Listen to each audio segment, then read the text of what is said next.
Ikaze mu makuru yacu atari ivumbi kuri Nolayi. Ibintu rero bikomeje gukara, aho ubuyobozi bw'u Rwanda, abasirikare ndetse n'abegereye Paul Kagame bafatiwe imyanzuro ya visa. Abanyamerika bati turababaninga ntabwo muzongera guhaguruka ngo muve muri icyo gihugu ngo muze hano muri Amerika mwidegembye.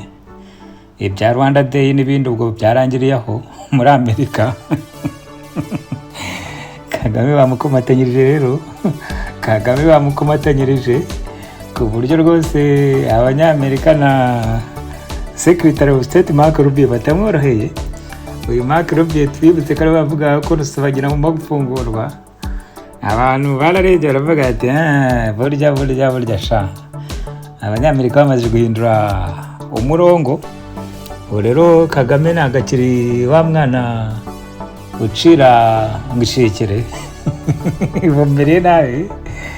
Uyu munsi rero hasohotse itangazo rya Leta Zunze Ubumwe za Amerika ryo Minisitiri w'Ububanyi n'Amahanga rivuga riti abayobozi bose bakomeye mu butegetsi bwa Kagame tubashyiriyeho ibihano bya visa. Abazifite turazibatse, abari muri Amerika tubare kabiri mwasohotsemo, ndetse n'abari i Kigali nta muntu uzongera kubona visa.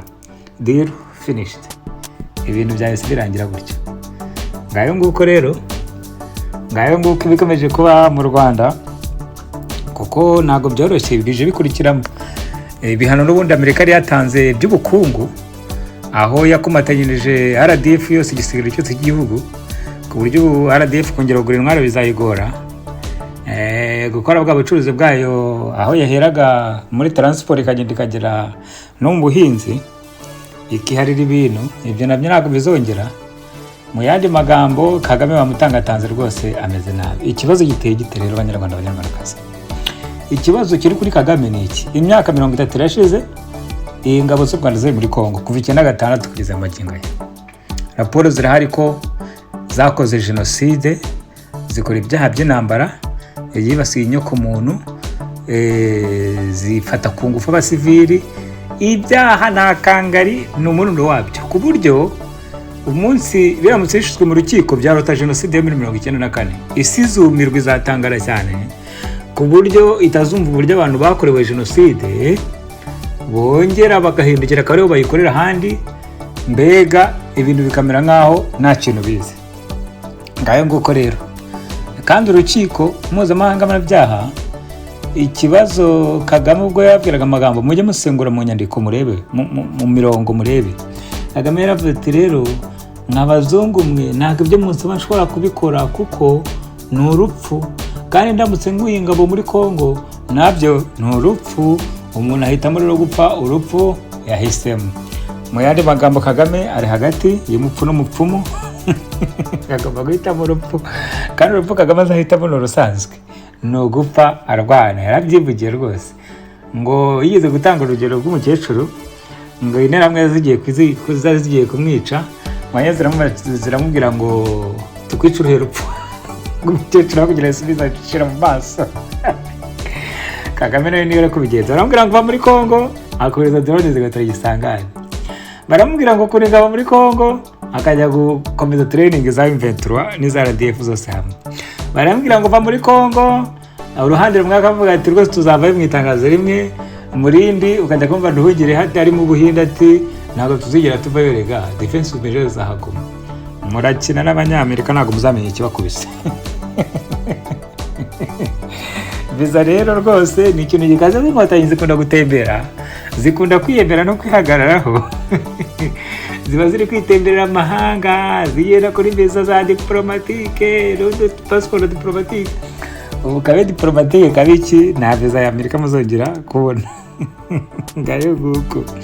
Hagati aho Patrick Muyaya ari Buruseli arimo ashaka ko abanyaburayi nabo bagera ikirenge mu cya Trump bagafatira ibihano u Rwanda. Ibi inkotanyi zirivugisha zitamire kuko afatira uduhano rero nta kibazo, ariko twakomeza tukajya i Burayi. Ndagira mbabwire ngo nimuzamenye ikibakwize.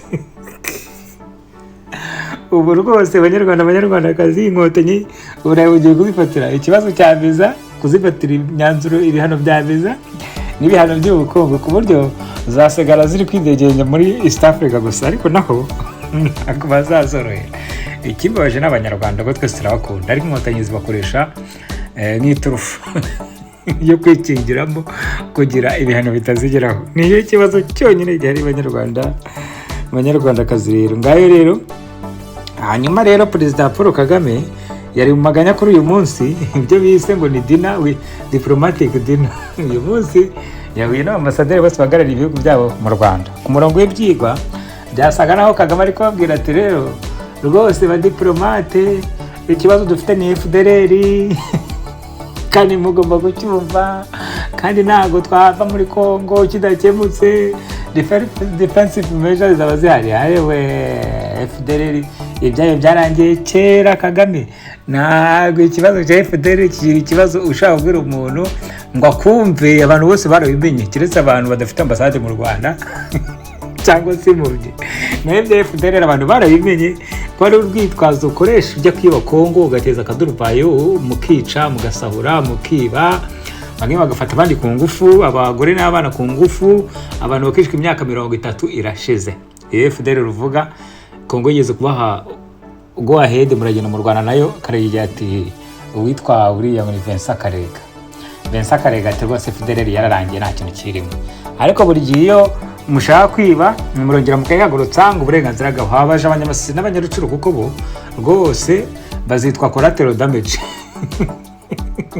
N'abanyamasisi n'abanyarucuru ngo nimushaka mube muri Congo mwirukanka uzi ubwenge ayacika kamwe yisubirire mu Rwanda cyangwa muri Congo, cyangwa nako mu Rwanda muzaharige kuko basohotse ku ngufu, mwigire muri Uganda, Burundi cyangwa Tanzania. Nayo ibintu byarakomeye, naho n'ibitari ibyo murapfa, drone zirabica. Si drone gusa na tekinoloji muzamura satellite kubisa igisasu kikugwa hejuru urangire gutyo. Ngayo gukorera Kagame rero munama uyu munsi rwose ntako atagize, ariko avunaga noneho yemeje gusoma disikuru yaciye bugufi, ari gusoma ijambo riri ku Cyongereza ariko bikanga, rimwe na rimwe hakazamo ikiniga. Yewe Kagame we, Imana ikugire neza pe, Imana ikugire neza. Unanye nuva mwubabariye rwose, Imana ikugirire neza, wisubireho, dore nashaje kure y'ingabo, ubundi weme urye makeya ayo wabonye, urye make, kuko dore ikibazo aho kiri.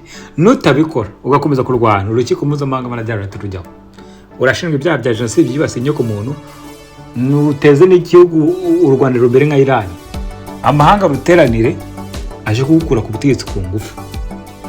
Ubwo ikibazo kizaba kirihe? Ni abanyarwanda uzabushize mu kaga. Nawe urashaka kuba maritiri nka wa mugabo wo muri Iran ngo ni Hamenei. Umva maritiri rero Kagame yabwiye ko azasiga u Rwanda nk'uko yarusanze. Kandi ndabona ariko n'umuntu ari kubigenza. Ubu Kagame ntabwo yava ku butegetsi, niko abanyagitugu bose bamera. Yewe ibyisi we.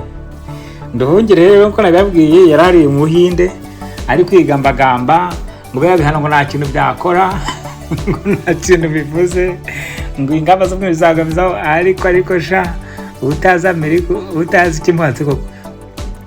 Abantu mutazi uko u Rwanda rwabayeho cyangwa uko inkotanyi zagiye ku butegetsi, n'Abongereza n'Abanyamerika bazirinze, bazitera inkunga baciye muri Kaguta yari Museveni, aragenda Kagame uriya bamukora muri Amerika, aramuzana gucisha muri Uganda, baragenda ari majoro, ayobora ba koloneli, urumva ayobora ba koloneli, kandi urumva umukuru ni uyobora urugamba. Ariko yewe ya koloneli kubera iki Museveni yaraje ati umuntu nataye umuyobozi w'urugamba, mwese murapfa cyangwa mutahe musubire muri Uganda, nta gihugu mugora. Baremera Kagame arabayobora. Umukozi wa Amerika irabashyikira n'Ubwongereza bafata igihugu, baranakomeza hariya. Trump yaraje ariko araza aravuga ati yese nkeneye komisiyo. Reka sinkeneye komisiyoneri, ngomba kudirigana nyiri ubwita rwe Kongo. Kagame ngo yari komisiyoneri. Komisiyoneri bamukuye kuri diro. Ubu nicyo kibazo gikaze, kandi ikibazo abazungu bagukoresha ibintu baranza bakakujugunya koko. Nk'ubu Kagame ntihajya urukiko mpuzamahanga n'ibyahaza avuga iki koko ko bizivanga neza dore zikavuga. Urumva ko ari ikibazo gikaze Abanyarwandakazi. Yewe nakundi ngaho rero Uwiteka bari namwe, iby'isi n'amabanga abanyarwanda n'abanyarwandakazi. Ubwo tuzasubira ubutaha, ikiganiro nakagaruka. Bye bye.